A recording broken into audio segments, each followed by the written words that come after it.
Well, kayo, mukhang ayun, ngayon lang. Magandang gabi po sa inyong lahat, mga kaibigan, mga kapatid, at hindi man kapatid, kamag-anak, kapitbahay at kapitbahay ng inyong mga kapitbahay. Isang magandang gabi ang pagbati ko sa inyong lahat. Pero mga kaibigan at mga kapatid, ito po ang tinatawag na unscheduled live cast. Sinusubo ko po lamang kung pwede na tayong magsalita. Magsalita ng iba't ibang wika. Hindi pa niyo ako naririnig eh. Magsalita ng iba't ibang wika. Nakaw, pag napakinggan ninyo ako, sabihin ninyo, diehard Pentecostal ako. Ang karaniwang kasi, hindi naman lahat, ang karaniwang nag-speaking in tongues, mga Pentecostal. Oo. Hindi mo naman masisisi dahil may mababasa nga naman sa Bible. Mhm. Kaya nga ang Biblia, kung gagamitin natin ng walang sistema ng paggamit, kahit ano pwede natin patunayan eh. Oo. Kahit anong paniniwala. Gamit ang Biblia, patutunayan mo na mali yung iba, ikaw ay tama. Mhm. Walang sistema. Ang sanay dyan yung mga, kung tawagin ko, yung method na fragging, fragging method. Yan yung parang palaka na lundag dito, lundag doon. Oo. Ganyan yung iba, lulundag mula sa aklat halimbawa ng Genesis, biglang lulundag sa aklat ng Mateo para lamang itama yung kanyang paniniwala. Ganyan eh. Ganyan ang labanan. Oho, maraming mga sanay dyan. Ang INC, sanay na sanay dyan. Oho, yung iglesia na tatag ni Capelix Manalo, nako, magaling dyan. Oo. At hanga ako, magtatanong, halimbawa, alin ang pinto na dapat pasukan? Ayun. Oh. Lulundag dun sa sinabi ng Panginoong Hesus na ako ang pintuan. Ayan. Oh. O, di sasabihin naman, nakita nyo, ang pintuan ay si Hesus Kristo. Sino yan si Hesus Kristo?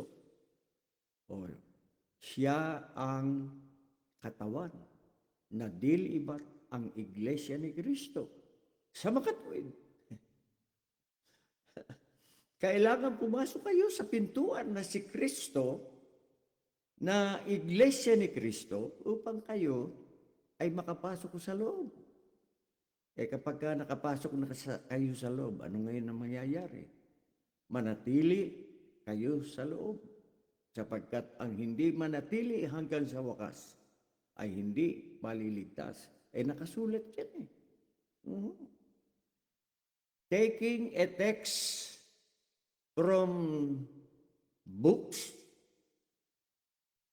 without examining the context from which that text was taken. Ako hindi ako ganun. Kailangan kasi kapag dumampot kayo ng isang teksto mula sa isang bahagi ng kasulatan, kailangan wag niyong ihiwalay kung ano ang sinasabi ng teksto. Kaya nga sinabi ko na, at hindi paulit-ulit na sinasabi ko. Halimbawa, yung mga hindi na nagkakasala, magagalit na naman itong aking kaibigan. Hindi bale, hindi naman nakikinig yan. Umalis na yan dito sa Facebook, pumunta na ng TikTok. Kaya pagkakataon ko na ito. Kaya nga, Yung mga nagsasabi, wala akong binabanggit na rog ha, baka sabihin niyo may rog akong binanggit, berba akong sinabi na iyon ay paniniwala ng rog. Wala akong sinabing gano'n. Ang sinabi ko, may mga nagsasabi na sila hindi na nagkakasala. Hindi ko sinabing rog ang may sabi nun. Kayo naman, pag-aawayin niyo pa kami. Yun ay paniniwala nila. Sinong nila? Di yung nagsasabi na hindi na nagkakasala. Hindi ko sinabing rog ang may sabi noon. Di sinabi ba ako? Kayo ang aking saksi. Sasabihin niyo, ako may sabi noon. Wala akong sinabi. Kita niyo? Sinasanggayon ko ng mga nakikinig. Kadami palang nakikinig ngayon. Humigit kumulang ay isa ito. Yung nakikinig sa akin, bihirang-bihira. Yun lang mag-like. Hirap na hirap eh. Ang dami kong kamag-anak dito, Romero, isang katerba. Pero maswerte kapag ka nakakita ko ng Romero na nag-like sa aking post o kaya katulad ng ganitong livecast na ganito, maswerte. Yan ang sinasabi ko. May mga naniniwalang sila ay hindi nagkakasala dahil sila ay tinubos na ni Jesucristo. Tama naman. Para ano pa ang pagtubos kung walang magandang resulta? Una, tinubos mula sa kamatayan patungo sa buhay. Isang kapakinabangan. At yung tinubos na yun, talagang hindi na magkakasala. Ang problema nga lang, hindi naliliwanagan. Alin ba ang tinubos na una na hindi na nagkakasala? Ang espiritong dating patay na binigyan ng buhay? O ang katawang lupa na mahilig sa kasalanan? Bakit nagagalit ka? Pasigaw yung sinasabi mo. Yung sasabi mong ika nga malumanay, gawin mo. Huwag kang ganyang akala mo, politiko ka na merong meeting de avance sa Plaza Miranda. Ganda mo ang pananalita sa tao. Huwag kang ganyan. Tanda mo na hindi ka magpakatino.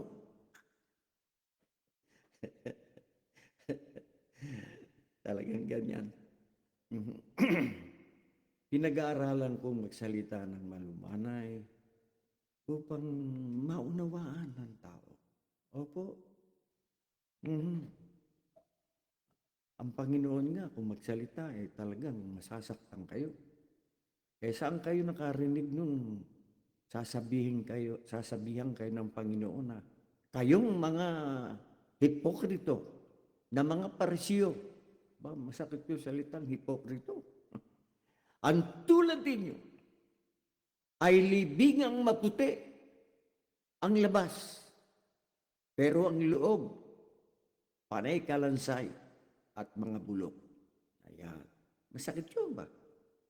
Inihalin tulad ka sa isang nicho, pininturahan nga naman ang puti.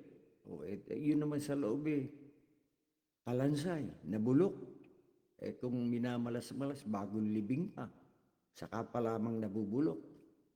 Tabi na po sa kumakain ho. Pasensya na po kung kumakain man kayo.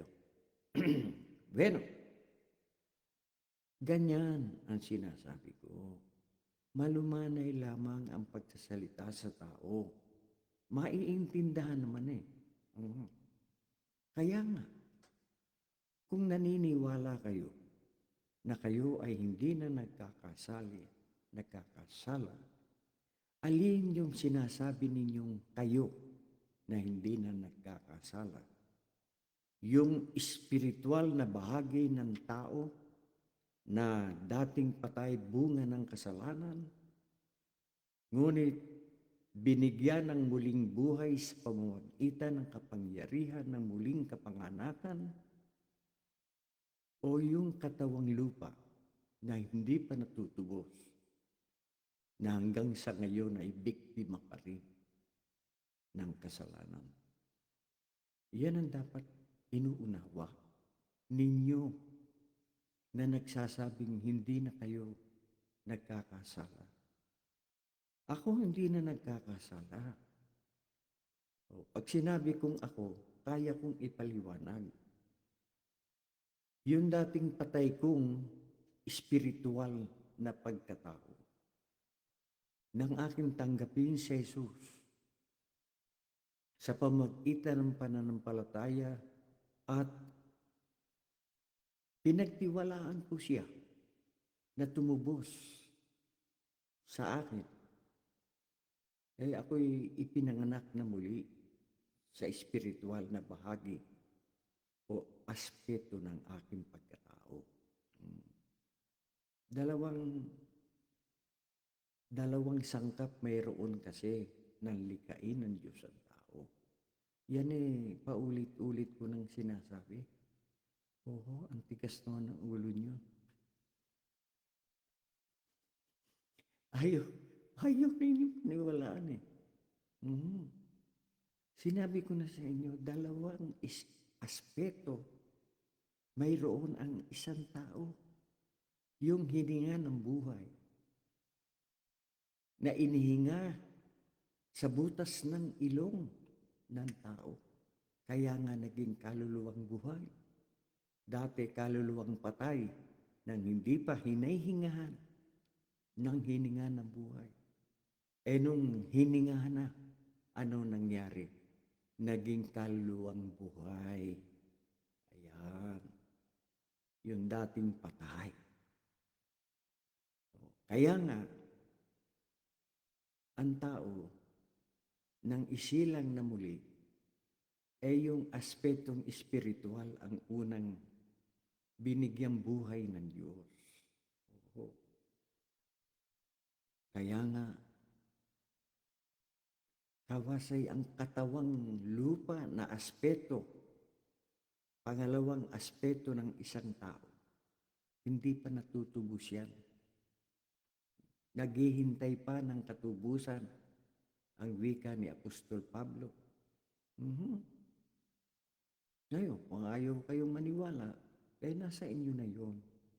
Basta't ako, nagbabalita ng magandang balita sa inyo. Kung ayaw kayong maniwala sa magandang balita at gusto ninyo doon sa pangit na balita, karapatan ninyo yun. Karapatan ninyo ang kayo'y maniwala na hindi kayo nagkakasala. Ang problema lang, hindi nililiwanag kung anong aspeto ng inyong pagiging tao ang hindi nagkakasala. Kaya nga ang sabi, ang anak ng Diyos hindi na nagkakasala dahil ang binhi ay nasa sa Kanya. O ang binhi ng Diyos. Alin ba yung naging anak ng Diyos? Yung espiritual na bahagi o ang katawang lupa na bahagi ng tao? Itong ating lupang katawan, kawasay galing sa alabok ng lupa, bahagi ng lupang ito. Kaya tagalupa, mahilig sa lupa, mahilig magdukal ng lupa, kaya narurumihan. Itong tanda kong ito sasabihin nyo, wala na akong hilig sa pagdudukal ng lupa. Aba, hindi. Nagdudukal pa rin ako ng lupa. Kaya kayong naniniwala na hindi na nagkakasala, malungkot. ang magiging wakas ninyo. Bakit? Sapagkat wala na kayong pagkabuhay na mag-uli. Oo, dahil wala na kayong kamatayan, dahil wala na kayong kasalanan. Ano pa mamamatay sa inyo? Wala na. O yung pagkabuhay na mag-uli, kanino ba yun? Di doon sa mamamatay upang sa huling araw na ipinangako ng Panginoong Hesus ay muli kayong mabubuhay. Isa na ako doon. Sapagkat ako nagkakasala pa, itong aking katawang lupa sa isang kisap mata, babaguhin. Nakatulad ng sa aking Panginoong Hesus upang maging isang niluwalhating katawan. Doon pa lang magaganap yung glorified body. Kayo,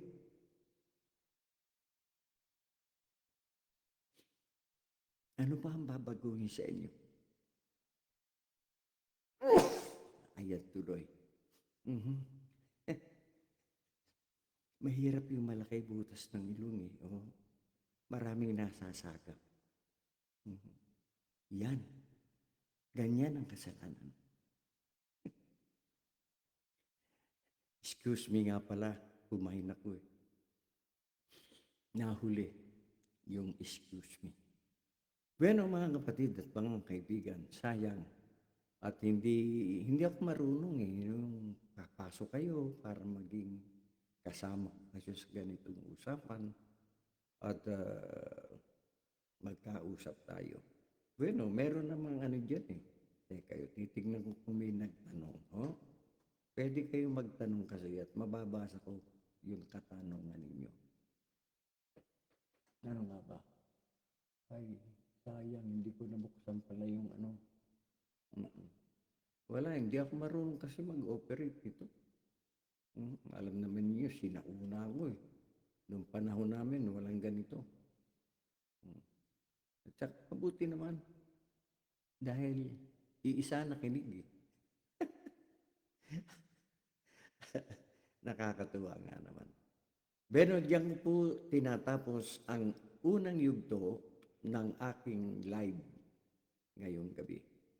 Sundan ninyo ako sapagkat ipaliliwanag ko po sa inyo ang tungkol sa Roman Catholic Church. Paliliwanag ko sa isang simple at maikling kaparaanan ng pagpapaliwanag. Ang paksang ang unang papa ng Iglesia Katolika Romana na si Pedro. Pinaniniwalaan niyo. Maniniwala ba kayo, Baptist? Si Pedro, ituloy ko na nga rito. Hindi, nangako akong pangalawang bahagi. Bueno, diyan ko po tinatapos ang unang bahagi ng aking pagsasalita sa gabing ito. Maraming salamat at magandang gabi sa inyong lahat, mga kaibigan.